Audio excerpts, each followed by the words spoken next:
तेरी मोहब्बत में फना हो जाऊंगा, तेरी जमी पर सर रख के सो जाऊंगा। तू कर देना बेवफाई मुझसे, तेरे ही देश की मिट्टी में दफन हो जाऊंगा। आज मैं आपको शहीद मोहब्बत की कहानी बताने जा रही हूँ।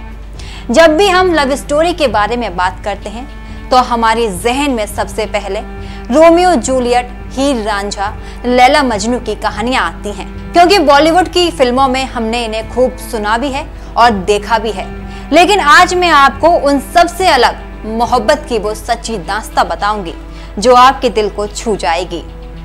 नमस्कार, मैं अनीशा आज आपको मोहब्बत की उस दुनिया में लेकर चलती हूँ जहाँ प्रेम की कहानी में त्याग, समर्पण, विश्वास और एक दूसरे के लिए सब कुछ कर गुजरने की जिद है।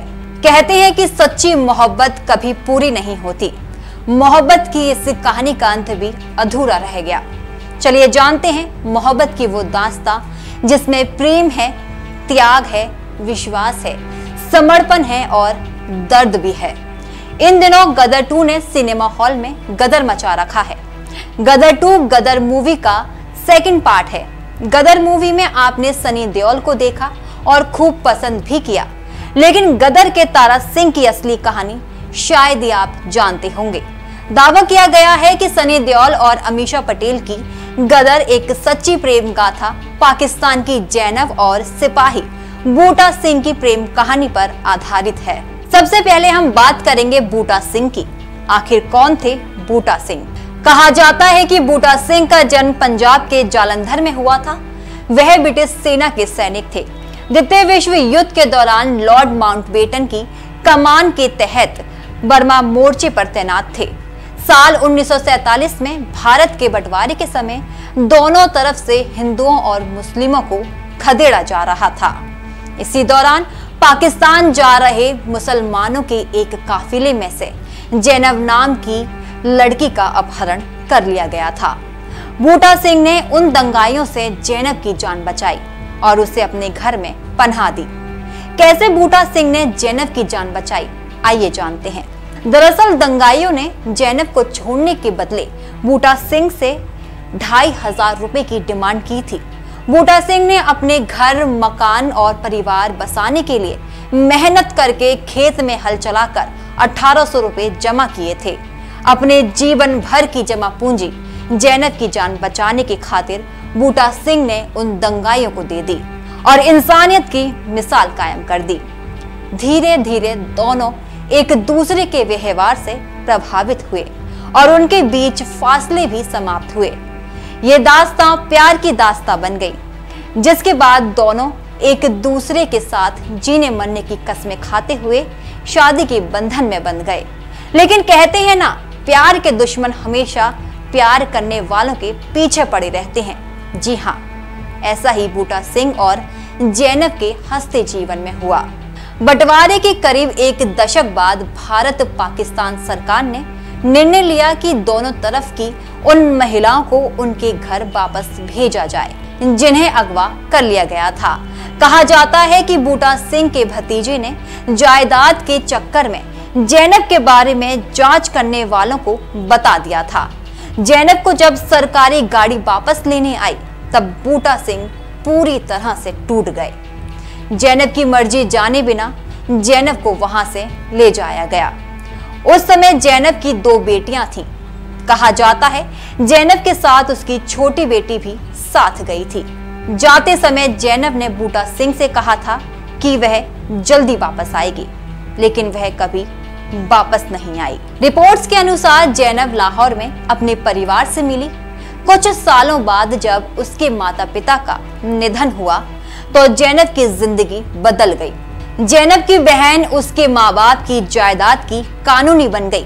जैनब के चाचा चाहते थे उनके भाई की संपत्ति उनके पास आ जाए, इसलिए वे जैनब पर अपने बेटे के साथ निकाह करने का दबाव बनाने लगे। बतौर रिपोर्ट्स इस बीच बूटा सिंह के पास एक पत्र आया था जिसमें लिखा था कि जैनब पर उसके परिजन दूसरी शादी के लिए दबाव डाल रहे हैं। इसके बाद बूटा सिंह ने दिल्ली में अधिकारियों से उनकी पत्नी को वापस बुलाने की गुजारिश की, लेकिन इसका कोई फायदा नहीं हुआ।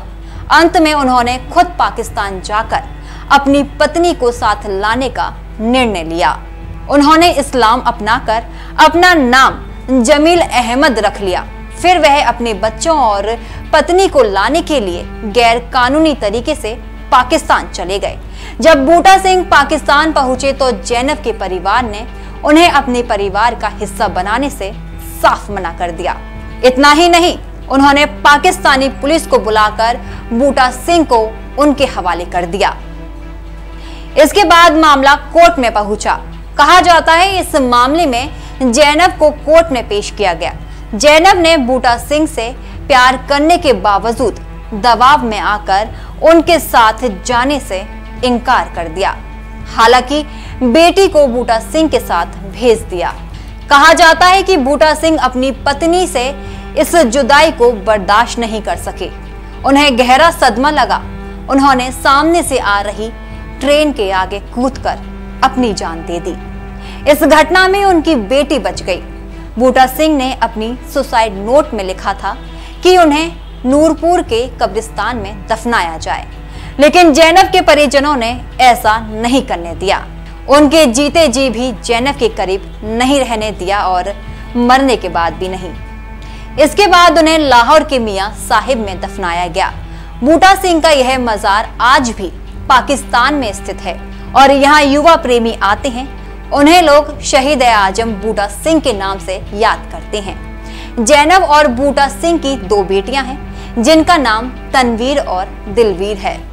मोहब्बत के बारे में किसी शायर ने ठीक लिखा है कि मैं मोहब्बत का एक नया अंदाज लिखती हूँ, 2 जिस्म एक जान लिखती हूँ। तेरी यादों की बेचैनी पाल रखी है, बिन छुए वो प्यारा एहसास लिखती हूँ। यह कहानी थी शहीद मोहब्बत बूटा सिंह और जैनब की, जो आज इस दुनिया की चकाचौंध में कहीं खो गई है। कैसी लगी मोहब्बत की ये सच्ची प्रेम कथा, मुझे कमेंट बॉक्स में कमेंट करके जरूर बताइएगा और ज्यादा से ज्यादा इस कहानी को अपनी फैमिली एंड फ्रेंड्स के साथ जरूर शेयर करें। और अगर आपने अब तक चैनल को सब्सक्राइब नहीं किया है तो चैनल को सब्सक्राइब जरूर करें। नमस्कार।